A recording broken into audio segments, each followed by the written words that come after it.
Bismillahirrahmanirrahim. Assalamualaikum warahmatullahi wabarakatuh. Alhamdulillah wa syukurillah wassalatu ala rasulillah. Ashhadu an la ilaha illallah wa ashhadu anna Muhammadan abduhu wa rasuluh. Allahumma sholli ala Sayyidina Muhammadin wa ala alihi wa sahbihi wa sallam, amma ba'd. Ilahi anta maqsudi wa ridhaka matlubi, atini mahabbataka wa ma'rifataka ya alim ya fatah. La hawla wa la quwata illa billahil aliyil azim. Marilah jamaah kita panjatkan puji syukur kepada Allah Azza wa Jalla yang telah memberikan kenikmatan iman, Islam, kesehatan, keselamatan, sehingga kita dapat melaksanakan dengan takdirnya thalabul ilmi yang setiap Ahad pagi ba'da subuh. Ini merupakan anugerah yang paling besar, beristiqomah kita melakukan thalabul ilmi ini. Salawat salam semoga Allah limpahkan pada junjungan kita Nabi besar Muhammad sallallahu alaihi wasallam beserta keluarganya, sahabat-sahabat terbaik beliau, tabi'in, umat akhir zaman, termasuk kita semua yang melaksanakan ajarannya. Amin ya Allah ya rabbal alamin. Jamaah yang dirahmati Allah Subhanahu wa taala,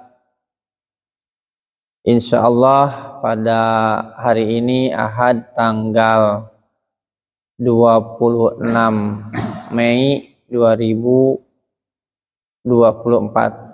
Masehi atau bertepatan dengan 18 Zulqaidah 1445 Hijriah. Insyaallah guru kita Al-Mukarram Al-Ustad Bapak Ustad Ud Masudin Arasi SPDI akan memberikan tafsiran surat Al-A'raf ayat 32. Ya, marilah kita simak bersama-sama. Tapi sebelumnya marilah jamaah kita awali dengan membaca basmalah bersama-sama. Bismillahirrahmanirrahim.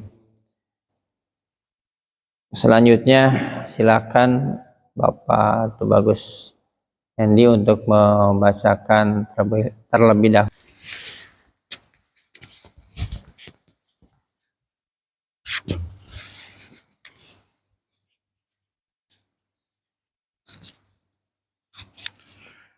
أعوذ بالله من الشيطان الرجيم.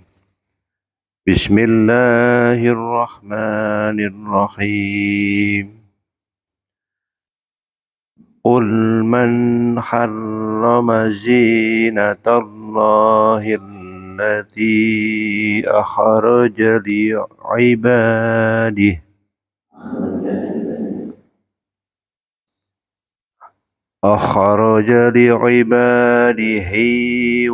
والطيبات من الرزق قل هي للذين آمنوا في الحياة الدنيا خالصة يوم القيامة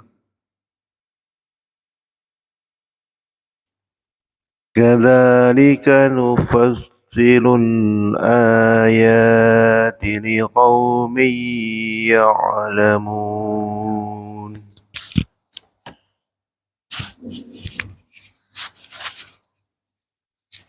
Aku berlindung kepada Allah dari godaan setan yang terkutuk dengan menyebut nama Allah yang Maha Pengasih, Maha Penyayang. Katakanlah Muhammad, siapakah yang mengharamkan perhiasan dari Allah yang telah disediakan untuk hamba-hambanya dan rezeki yang baik-baik?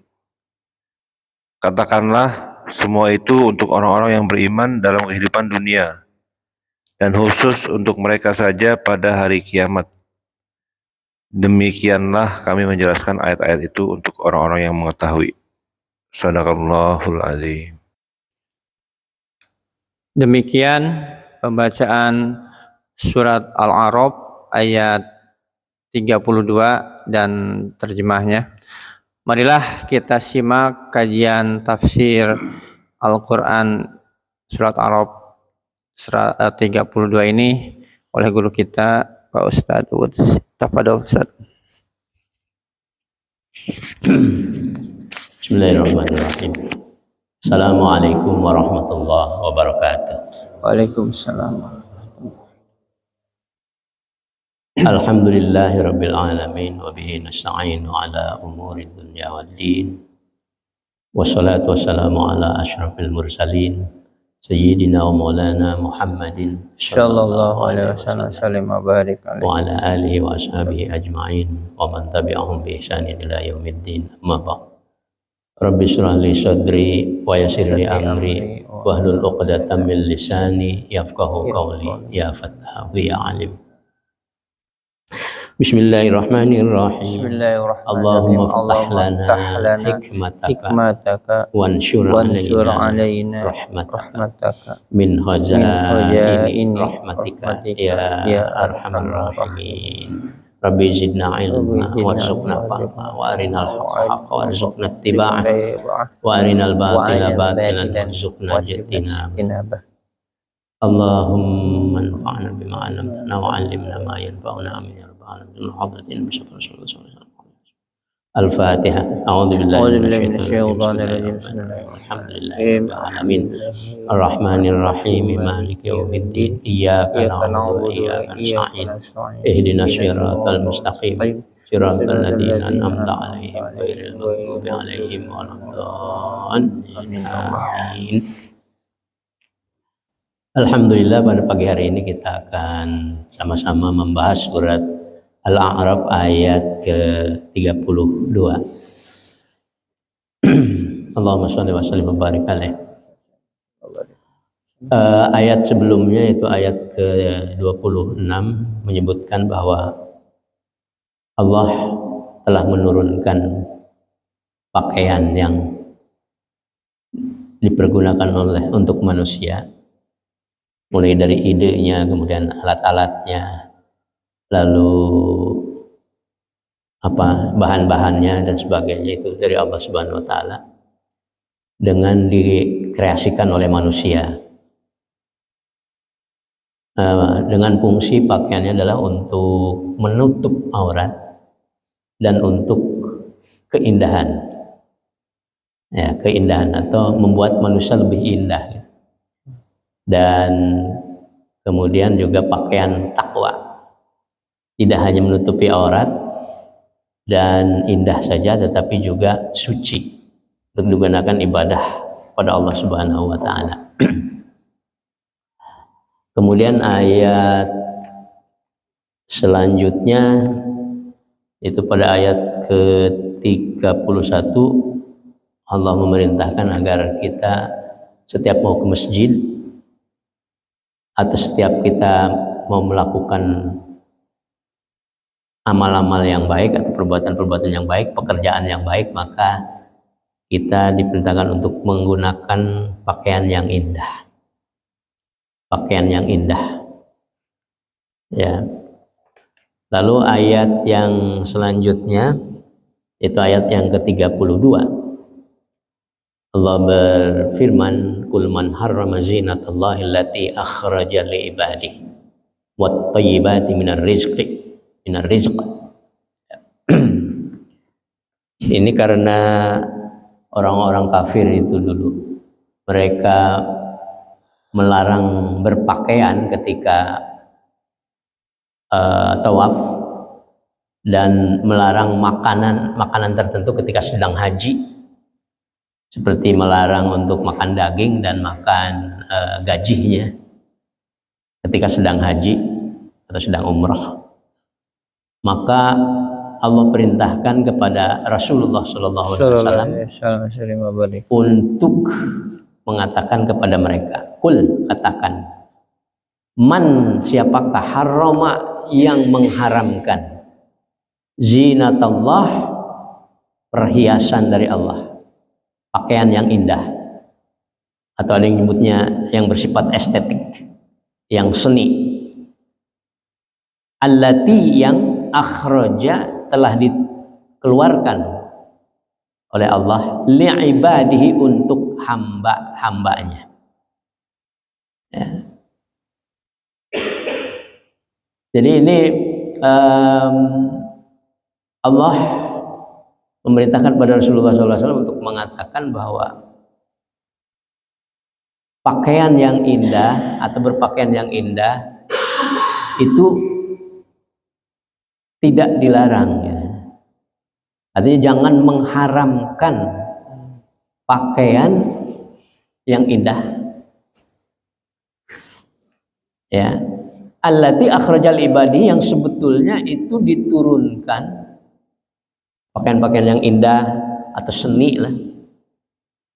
Bagi siapa? Beli ibadihi, untuk hamba-hambanya yang beribadah kepada Allah.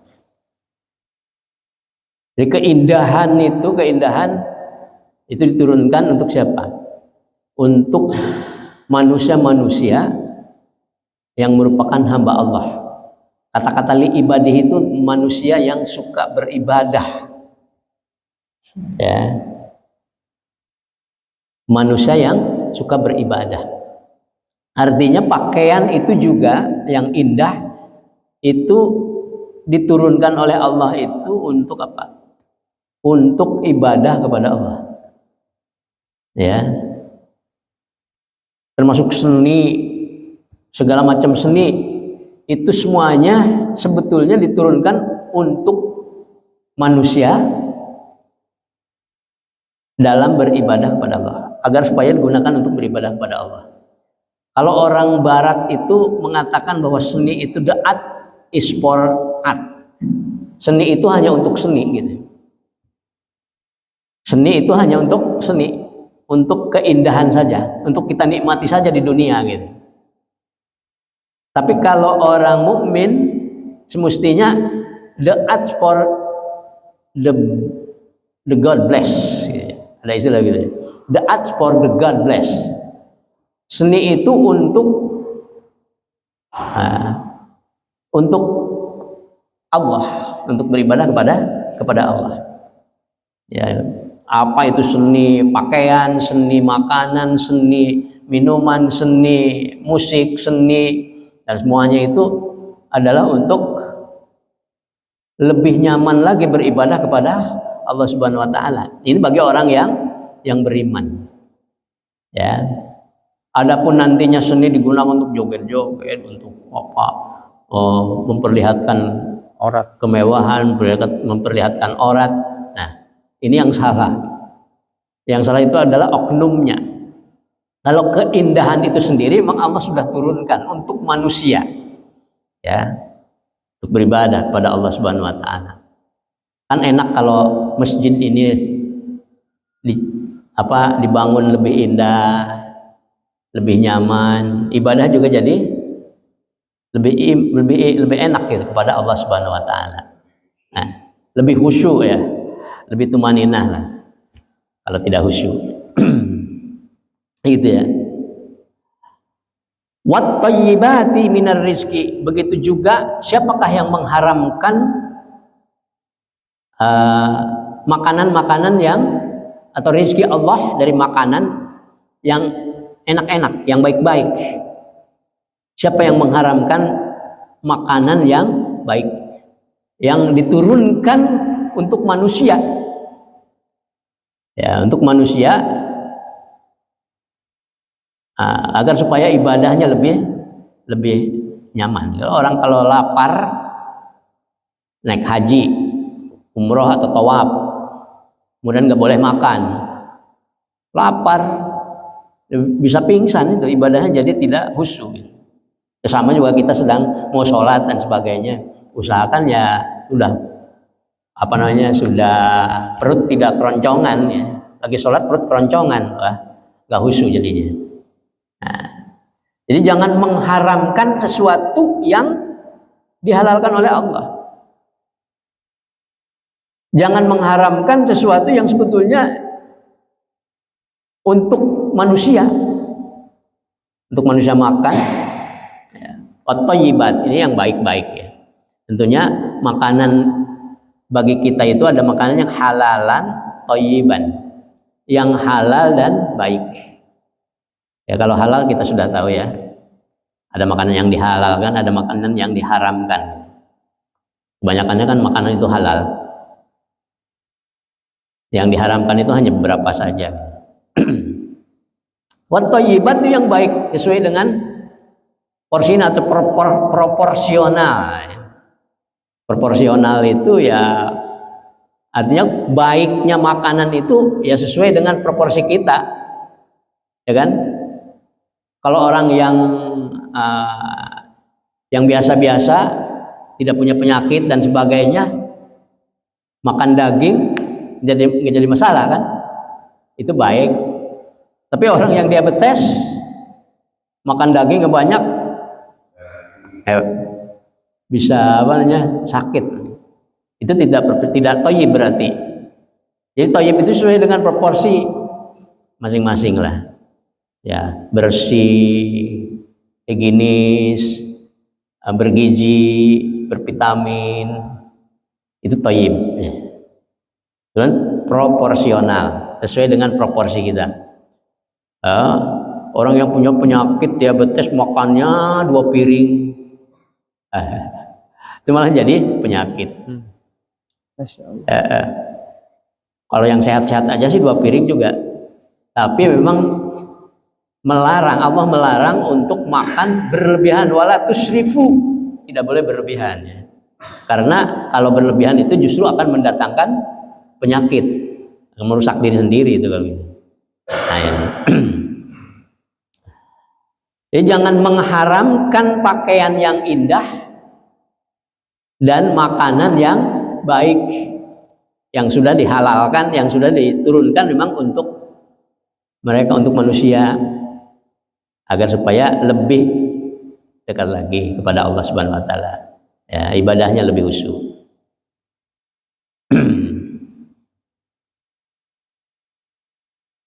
Keindahan atau pakaian yang indah, kemudian makanan yang baik itu untuk siapa?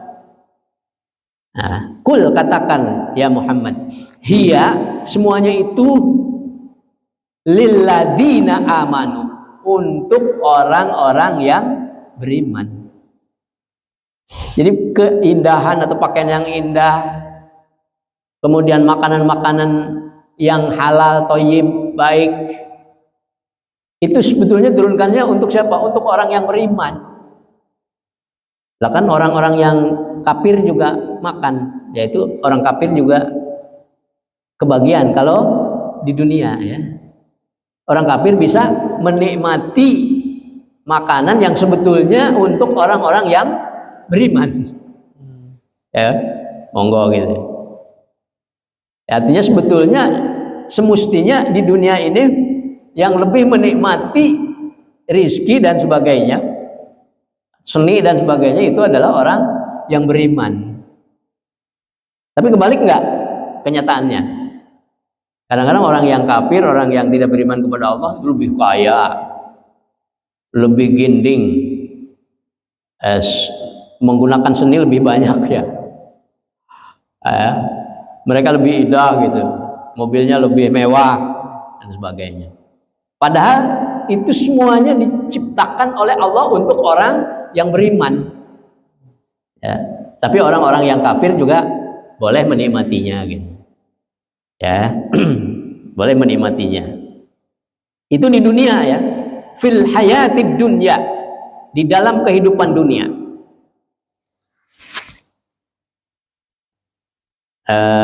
Jadi pakaian, makanan, sebagainya itu untuk kehidupan dunia. bagi orang yang beriman dan orang yang tidak beriman. Monggo silahkan untuk dipergunakan untuk dimakan kalau makanan, dipakai pakaian yang indah. Itu bersifat duniawi untuk orang yang beriman dan orang yang tidak beriman. Silahkan. Tetapi jangan lupa khalisatan yaumal qiyamah, khusus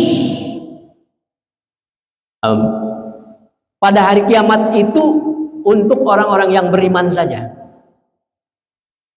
Ya, keindahan, kemewahan nanti di akhirat di dalam surga, kenikmatan makanan-makanannya yang Allah ciptakan lebih nikmat daripada dunia, itu khusus untuk orang yang beriman saja. Khalisatan yaumal qiyamah. Ya. Orang yang kafir tidak akan mendapatkannya. Khalisatan yaumal qiyamah, khusus untuk orang yang beriman di hari kiamat itu. Nah, kenapa?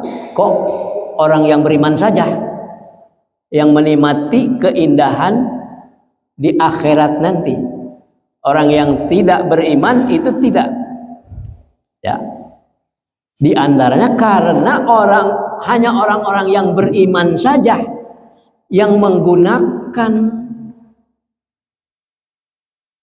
rizki yang berupa makanan, begitu juga seni yang indah, pakaian yang indah dan sebagainya. Hanya orang yang beriman saja yang menggunakannya itu untuk kehidupan dunia dan untuk ibadah atau untuk kebahagiaan di akhirat nanti. Ya. Kalau orang yang tidak beriman menjadikan sesuatu yang di dunia itu hanya untuk di dunia saja, untuk kehidupan dunia saja. Mereka siang malam mencari kasab, mencari keduniaan. Setelah dapat, untuk apa? Untuk dunia lagi. Ya, untuk nonton, ya, untuk joget-joget, untuk minum-minum. Ya, dunia yang dicari oleh dia capek-capek itu hanya untuk kenikmatan dunia doang. Ini orang yang kafir. Tapi orang yang beriman, ya, harus jadikan apa yang didapat dari dunia ini untuk kehidupan akhirat. Kita capek-capek mencari keduniaan, terus kita gunakan hanya untuk dunia saja. Nah, itu sama aja dengan orang yang kafir, orang yang beriman. Jadi orang yang beriman mah mencari keduniaan itu untuk keakhiratan, digunakan untuk beribadah kepada Allah. Banyak uang digunakan untuk infak, diri sendiri, keluarga, untuk masjid, untuk ibadah kepada Allah. Gitu.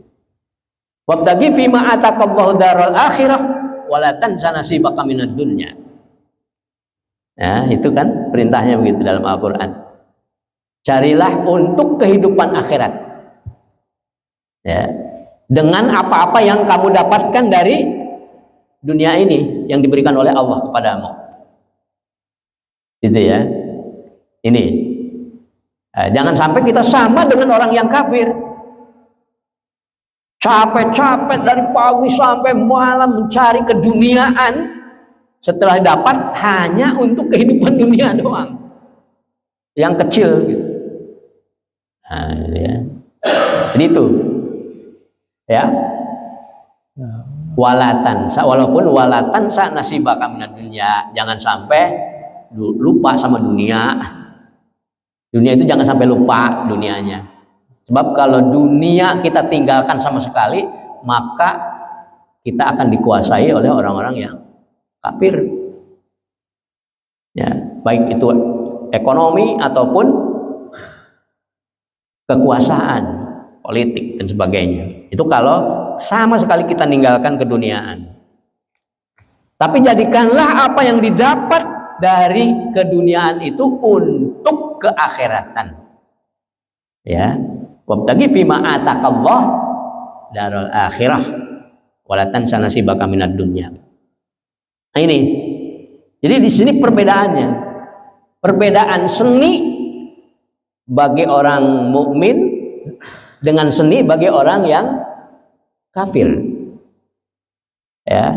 Kalau orang kafir itu seni itu hanya untuk keduniaan, enak-enakan di dunia, ya minum dan sebagainya. Tapi bagi orang mukmin jangan hanya digunakan untuk dunia, tetapi untuk akhirat yang lebih banyak. Ya. Apapun itu seni, musik ataupun apapun ya, untuk ibadah kepada Allah Subhanahu wa taala. Sehingga makanan, pakaian, seni dan sebagainya itu sampai ke akhirat. Ya, sampai ke akhirat. Khalisatan yaumal qiyamah. Itu bagi orang yang beriman, lilladzina amanu fil hayatid dunya, untuk kehidupan dunia, khalisatan yaumal qiyamah, khusus untuk hari kiamat. Nah, bagi orang yang mukmin. Kadzalika nufassilul ayati liqaumi ya'lamun. Demikianlah kami menjelaskan ayat-ayat itu bagi orang-orang yang mengetahui, atau bagi orang-orang yang mau mengetahuinya, atau hanya orang yang mengetahui saja, yang berilmu saja, yang mau belajar saja. Ini bisa jadi pelajaran. Tapi orang yang tidak punya ilmu Allah tentunya ya, nur cahaya dari Allah, yang tidak punya, maka tidak akan bisa mengambil pelajaran, baik itu dari pakaian yang indah ataupun dari makanan-makanan yang baik. Ya, orang yang bodoh, yang tidak punya ilmu ya biasa-biasa aja gitu ya. Ya makanan, ya pakaian yang indah atau tidak indah ya, itu biasa-biasa aja itu ya. Itu sudah hukum alam gitu. Jadi tidak dijadikan segala sesuatu itu sebagai pelajaran bagi kita untuk kehidupan dunia dan akhirat. Kalau kita jangan sampai lupa ya, bahwa semuanya itu akan dijadikan sebagai bahan bagi kita orang yang beriman untuk kehidupan di akhirat nanti. Itu harus ingat ya. Bukan hanya kehidupan dunia saja. Ya, apa yang kita cari di dunia ini jangan lupa. Ya, itu untuk kehidupan akhirat. Untuk menjadi bekal bagi kehidupan kita di akhirat nanti. Ya. Mudah-mudahan kita semuanya diberikan kekuatan oleh Allah Subhanahu wa taala. Amin. Untuk dapat menggunakan apa-apa yang diberikan oleh Allah kepada kita, baik itu berupa pakaian, tempat tidur atau tempat kita hidup, rumah, makanan dan sebagainya, itu dapat dijadikan sebagai alat bagi kita untuk beribadah kepada Allah, untuk mendapatkan kenikmatan yang lebih nikmat di akhirat nanti. Amin ya rabbal alamin. Amin ya Allah. Mungkin itu pembahasan pada pagi hari ini dari surah Al-A'raf ayat ke-6 ayat ke-32.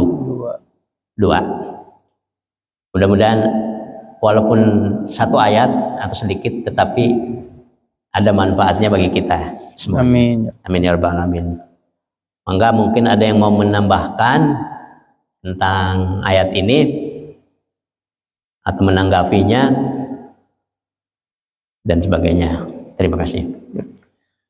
Baik, jamaah, silakan ada yang bertanya dari penafsiran Al-Quran surat Al-A'raf ayat 32. Silakan Pak Pak Hendi, Mangga, Bang. Pak Jul, Pak Doso, yang lainnya. Kalau tidak ada, saya aja perwakilan. Enggak. Jadi begini Pak Ustadz, sekarang lagi viral bahwa di YouTube itu mengharamkan musik, seni musik. Nah, itu mungkin barangkali di zaman Rasul tidak ada ya musik atau bagaimana nih? Ada yang menghalalkan, ada yang mengharamkan. Nah, ini yang mungkin dari Pak Ustadz, ada dari kaitannya dengan surat Al-A'raf ayat 32 itu kan ada seni musik barusan. Sekarang ada viral tuh Ustadz Adi Hidayat lagi ini. Itu ada yang saklek haram, malah ada yang mengatakan Kiai kalau membaca sholawat saja pakai musik sama aja dengan orkes katanya gitu. Jadi tetap haram gitu. Jadi kalau sholawat itu ya tidak pakai musik, sholawat biasa itu tapadul Ustaz. Ya. Kalau ngelihat dari ayat di sini kata zinah, zinah itu artinya perhiasan. Perhiasan itu adalah sesuatu yang estetik, sesuatu yang indah. Atau bahkan ada ahli seni, seniman ahli seni yang mengarang buku, kalau nggak salah namanya Edi Setiawati tahun 90-an itu. Ini kata zinah itu artinya seni gitu ya. Sehingga beliau menerangkan tentang seni itu semuanya adalah dari Allah Subhanahu wa taala gitu. Seni itu dari Allah Subhanahu wa taala. Seninya itu sendiri dari Allah Subhanahu wa taala. Ya. Yang sebetulnya seni itu digunakan untuk beribadah kepada Allah. Karena di sini ada kata-kata li ibadihi. Akhraja li ibadihi, untuk hambanya yang suka beribadah kepada Allah Subhanahu wa taala. Ya. Umpamanya seni bacaan Al-Qur'an.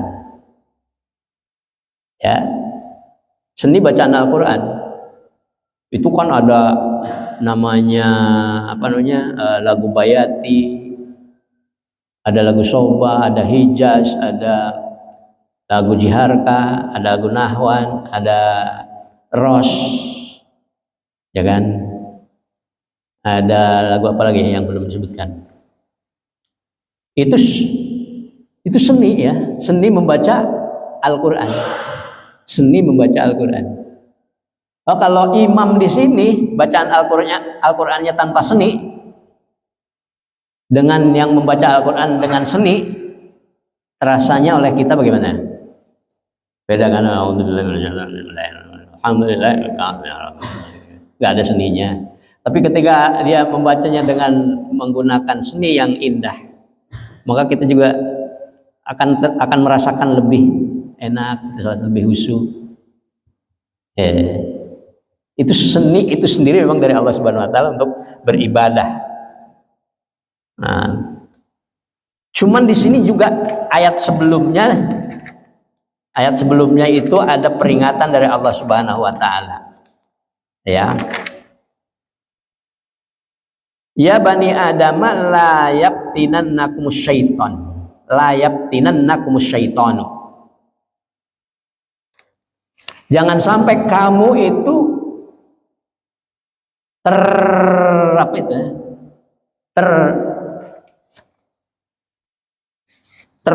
ya, oleh setan,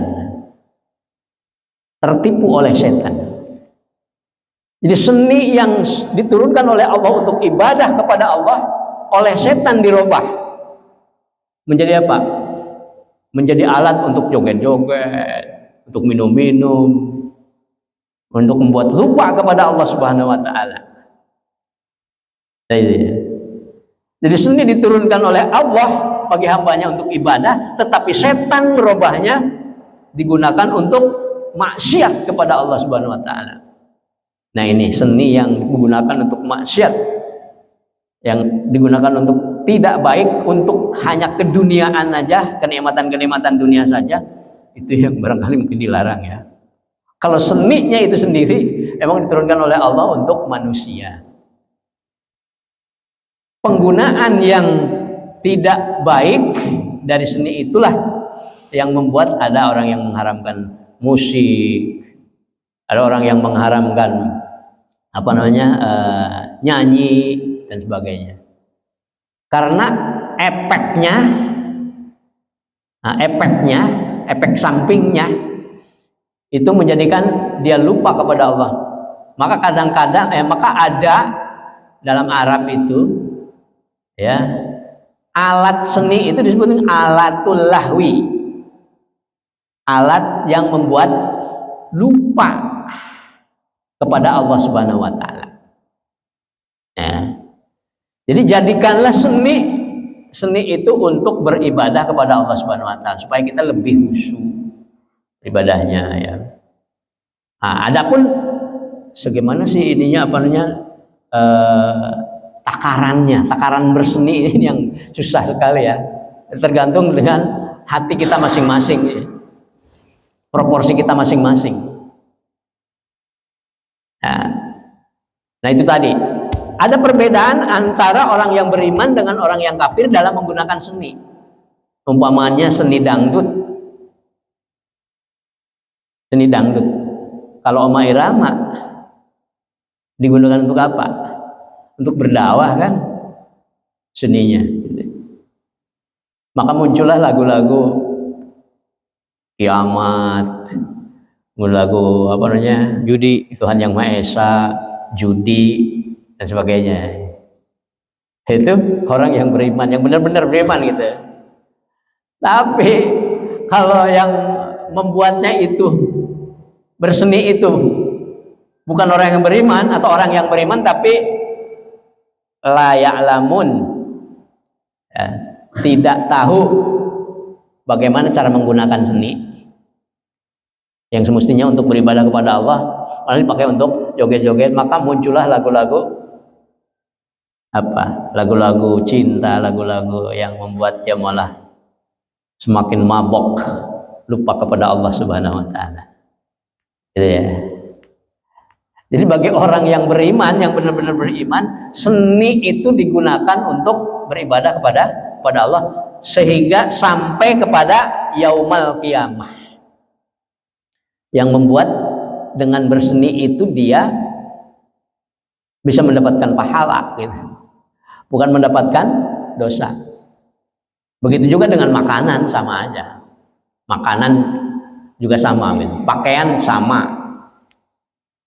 Pakaian bagi orang yang beriman, dia membuat seindah apapun tidak akan keluar dari, pertama menutupi aurat, yang kedua indah atau membuat orang itu jadi indah, jadi lebih baik ya, dan bisa digunakan untuk ibadah kepada Allah, libasut taqwa, suci, bersih, suci. Tapi bagi orang yang kafir, yang diambil hanya apanya saja, risannya saja, indahnya saja. Tidak diambil yuwari sawatikum, yang menutupi aurat. Nah, dan tidak diambil juga libasut takwanya, unsur ketakwaannya. Maka muncullah pakaian-pakaian yang mewah, indah, ya, dengan gemerlapan, bahkan mungkin kayak ada lampunya gitu. Tetapi apa? Pinggirnya terbelah, tidak menutupi aurat. Itu indah itu, mode ya. Coba kalau kita melihat sedang lomba fashion show fashion show yang keluar apa? Wah, indah-indah, memang bagus-bagus. Tapi ada yang kelihatan punggungnya kelihatan, punggungnya ada yang kelihatan, tukurnya ada yang kelihatan, aduh, belahannya dan sebagainya. Nah, itu Itu pakaian yang diturunkan oleh Allah bukan? Nah, itu yang diturunkan oleh setan gitu. Makanya Allah memperingatkan di sini, jangan sampai menggunakan pakaian yang diturunkan oleh setan, tapi yang diturunkan oleh Allah. Itu tadi menutupi aurat, indah, suci. Ya, gitu ya. Begitu ya. Orang Islam. Jadi untuk menentukan apakah seni itu haram atau tidak harus dilihat. Ya, harus dilihat seni itu digunakan untuk apa? Untuk apa fungsinya? Kalau kita lihat di sini fungsinya ya malah untuk lebih dekat kepada Allah, untuk beribadah kepada Allah. Ini bagi orang yang berimannya.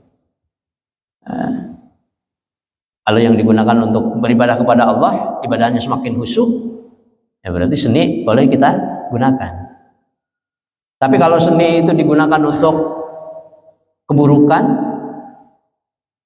ya maka kita melarangnya. Ya, melarangnya. Itu ya. Gunakanlah apa yang diberikan oleh Allah, baik itu seni, pakaian, makanan dan sebagainya, untuk berfungsi kenikmatan hidup di dunia, keindahan dunia dan keindahan di akhirat nanti. Kalau kita mengaku diri sebagai orang yang beriman dan berilmu, di sini kan ujungnya liqaumi ya'lamun. Jadi lilladzina amanu dan liqaumi ya'lamun. Untuk orang yang beriman dan orang beriman tersebut juga berilmu. Maka dua hal, kita harus beriman dan berilmu. Harus terus menambah keimanan kita dan terus menambah ilmu. Ya. Lilladzina amanu, kemudian di sini liqaumi ya'lamun.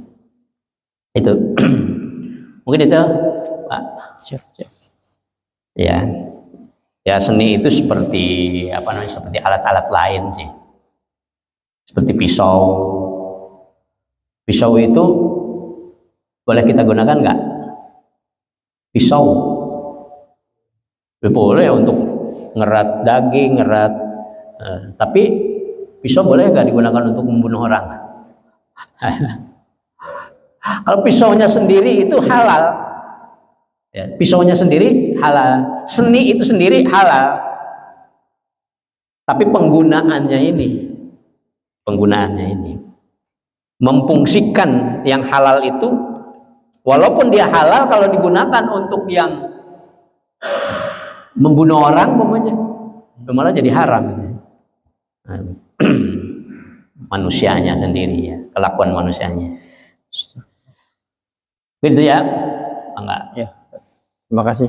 Cukup ya? Cukup. Ada tambahan? Oh ya, Ya, tambahan. Jadi bahwa segala sesuatu yang bisa melayani kita dari Allah, dia mengharap dilarang. Kalau tidak haram dilarang. dan masanya juga secara pribadi pernah mengatakan aku atau musiknya. Jadi kita mengingat Allah itu ada. Tapi jika itu dilakukan yang tidak dilalai, waktu dia masuk sholat, terus jadinya malah lalai.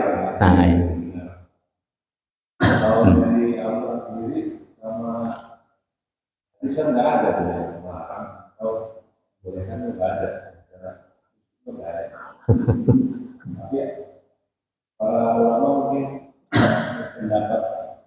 berbeda pendapatnya. Pendapat dari menafsirkan tadi kan surat Luqman ayat 6. Sebenarnya di antara ini ada yang melakukan yang kata-kata yang tidak penting. Oh iya. Jadi perkataan itulah yang ditafsirkan menggunakan musik gitu. Hmm. Nanti kembali lagi bahwa itu kan pendapat dari masing-masing. Tapi secara khusus sih dari hadis dan dari Al-Quran Ya. atau Ya betul. Jadi karena hukum haram atau halalnya itu tidak ditegaskan di dalam Al-Quran dan hadis, maka ini yang menjadi perbedaan pendapat antara satu dengan yang lainnya. Ya, jadi hukumnya tidak qat'i, tidak qat'i secara keseluruhan. Qat'i itu hukum yang sudah pasti untuk secara keseluruhan, umpamanya larangan makan daging babi, itu qat'i, itu tidak bisa. Ada orang yang menafsirkan lain gitu. Umpamanya kalau hanya sedikit mah nggak apa-apa gitu. Nggak bisa gitu. Itu sudah qat'i ya, tidak bisa. Tapi kalau hukum-hukum fiqhiyah yang bersifat fiqhiyah, itu relatif ya, hukumnya itu relatif gitu. Umpamanya hukum kunut kan, ada yang kunut, ada yang enggak, ada yang mengsunahkan, ada yang bahkan melarang gitu. Nah itu karena apa? Ya karena itu tadi hukumnya tidak qat'i dilalah, masih bisa ditafsirkan. Karena bisa ditafsirkan maka berbeda-beda hasilnya, karena setiap orang berbeda-beda cara menafsirkannya. Itu kalau hukum fiqhiyah ya, hukum fiqhiyah. Nah, hukum fiqhiyah itu adalah hukum far'iyah, fakultatif. Di sini bisa orang menghalalkan, di sini orang bisa mengharamkan. Di sini ada yang mengatakan wajib, di sini mengatakan sunnah, di sini mengatakan tidak boleh, di sini mengatakan boleh. Nah, yang paling penting bagi kita semuanya sebetulnya ya, yang paling penting bagi kita semuanya ya, mengetahui kenapa yang diikuti oleh saya itu begini ya, itu yang disebut dengan ittiba. Ikuti. Itu kalau hukum-hukum yang fakultatif, yang fikih. Kenapa kok kita mengangkat seperti ini? Ada yang begini, ada yang begini, ada yang begini. Nah, kita harus tahu sendiri. Kita harus mempelajarinya. Kenapa ada yang begini, ada yang begini? Kita sendiri harus mempelajarinya. Kenapa begini? Kenapa ini dulu yang turun, bukan tangan dulu? Itu kita sendiri yang harus mempelajarinya, sehingga kita mengambil itu dengan ittiba, bukan taklid. Ya kalau taklid untuk orang-orang yang awam sih ya boleh aja lah, untuk orang yang awam, karena mereka jangankan mempelajari itu, belajar yang wajib aja males. Itu orang yang awam. Tapi bagi kita orang yang ilmiah, orang-orang akademik seperti kita ini ya, usahakan untuk mempelajari, sehingga yang terjadi adalah ittiba. Itu ya. Ittiba itu emang Ittiba itu mengikuti dengan tahu ilmunya. Kalau taklid mengikuti tidak tahu ilmunya, itu taklid. Coba kita lihat pada diri kita sendiri, apakah yang kita lakukan dalam beribadah itu ittiba atau taklid? Ya, kita sendiri yang harus tahu. Kenapa Pak undang tangan dulu ketika mau sujud, tidak lutut dulu. Tuur apa? Lutut dulu. Kenapa Pak Firman lutut dulu, bukan tangan dulu. tangan dulu? Nah itu belajarilah. Kedua-duanya boleh, sama-sama sunnah Rasulullah gitu. Tapi minimal kita mengetahuinya. Oh ya, Rasulullah itu dulu melakukan ini. Rasulullah tangan dulu, Rasulullah lutut dulu.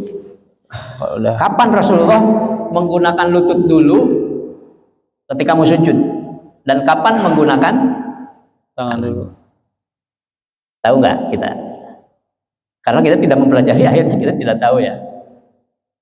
Nah, itu kita pelajari.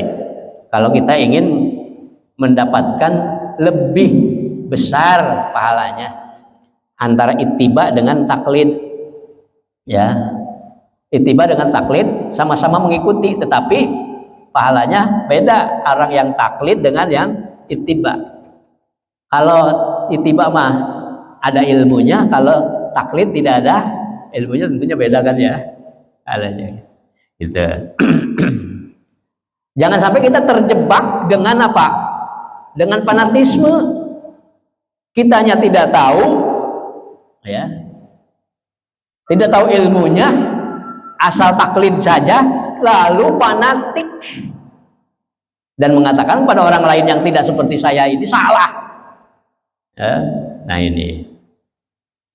Itu karena apa? Karena kita taklid sehingga kita tidak tahu yang sebenarnya, lalu fanatik menyalahkan kepada orang lain.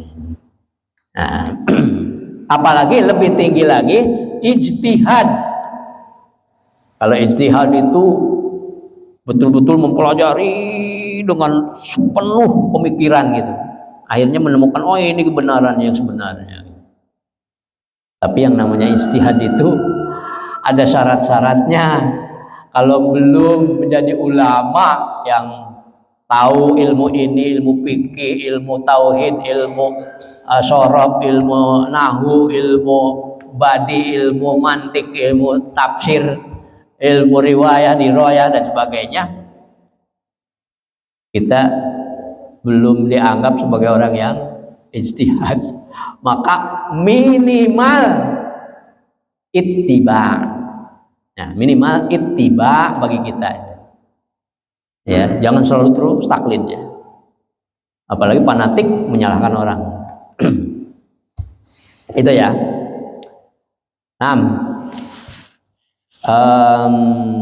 Itu pembahasan dari surah Al-A'raf ayat ke-32. Ada tambahan? Paham? Cukup. Yang lain? Cukup ya? Cukup, mungkin mudah-mudahan ada manfaatnya. Wallahu a'lam bimuradi, wallahu a'lam bishawab. Yang benar dari Allah, yang salah dari saya sendiri. Mohon maaf atas segala kekurangannya. Wassalamualaikum warahmatullahi wabarakatuh. Waalaikumsalam warahmatullahi wabarakatuh.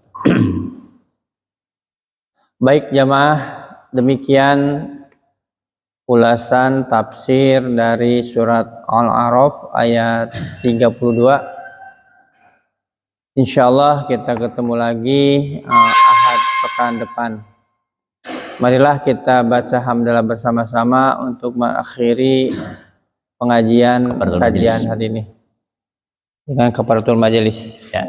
Subhanaka Allahumma wa bihamdika asyhadu an la ilaha illa anta astaghfiruka wa atubu ilaik. Dan kita baca hamdalah bersama-sama. Alhamdulillahirabbil alamin. Usikum bitaqwallah. Assalamualaikum warahmatullahi wabarakatuh. Waalaikumsalam warahmatullahi wabarakatuh.